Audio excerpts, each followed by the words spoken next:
Hello guys, welcome to another video of VIP Chess. Today we'll be looking at one of my games, which featured a brilliant max Lange Attack. If you watch my previous videos, you might know I'm a huge fan of max Lange Attack, as it usually surprises your opponent and gets you a great game. It was between me and a player named Neo30 online.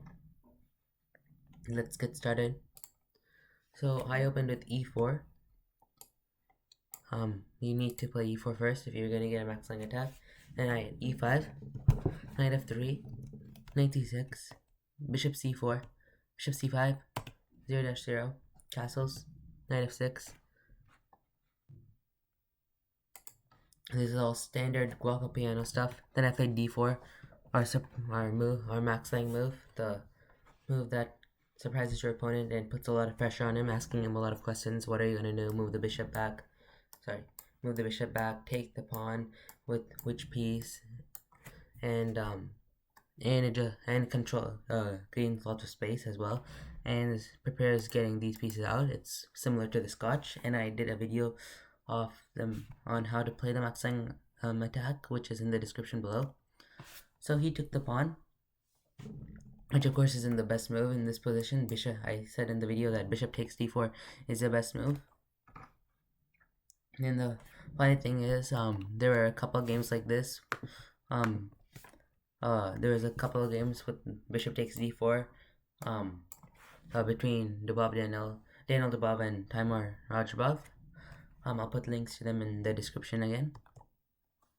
But anyway, we have e takes d4, and then I played e5. Again, putting pressure on this knight now, and he played the main line, which is d5. I took the knight, he took my bishop. Now we according to the computer, it's an equal game, but there's lots of play even for black with these two pieces. And if I do move this f pawn, he can push and put lots of pressure on my f pawn again. I played rook e1 check, and he played bishop e6, and I played knight g5, and this is where I started getting a decisive advantage. Now he wanted to protect this. He wanted to protect the bishop there, and the question is how. If he does something like queen d7, I have knight takes d6, f takes e6, and then queen h5 check. This is pretty much what happened in the game. He took this pawn, but this wouldn't have been the best move. And if he goes queen d6 to defend the pawn, I have rook takes g6, e6, f takes e6, and f takes g7. Now you're asking the knight, what are you gonna do now? And after the rook moves to g8, you have queen h5 check, and this puts lots of pressure on the king.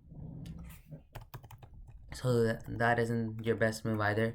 So that's the only best move in this position is queen d5, which stops any queen h5 check. And then you would follow with knight c6 3. He would move his knight somewhere to queen over to f5, and then you go knight ce4, just defending your knight and getting a knight in the center. But that's not what happened in the game. He took the pawn, and the trap just goes as follows. You take the bishop, he takes your knight, and then you simply fork the king and the bishop, winning the piece, and there's nothing he can do about it. He pushed g6, and I took on c5, winning myself a piece. And now he castled queenside, and I decided it was time to get my other pieces out, and then I skewered his queen to his rook. It's not a real skewer because he can easily get out of it with this queen f8 move. Because what this does is, if I just take this rook now, he just takes my queen and wins himself a queen. And then if I take his queen first, he'll just take with his rook, and then while I'll still be up, he has a better chance of equalizing now because I am on the attack here. I'm on the aggressive side, and I don't want to be trading down. So I took the pawn. Now I'm also threatening this pawn as well, and that could be a valuable asset, especially if I can if it comes with check, because then I could have bring in my bishop as well. And I remember I'm still attacking his rook, So he moved his rook to d5, blocking this capture, and I moved my and attacking my bishop. I moved my bishop back to h4. He played g5. I played bishop g3, just putting some pressure on the square now.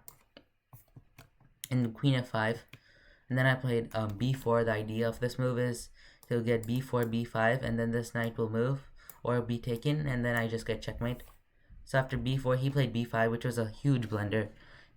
His thinking was probably after b5, I'll have to move my queen back, but he just simply, and I can't push my pawn, but he simply forgot that I could just take his knight, and this is where he resigned. His best move is just king d8, and it just comes with queen a8 check.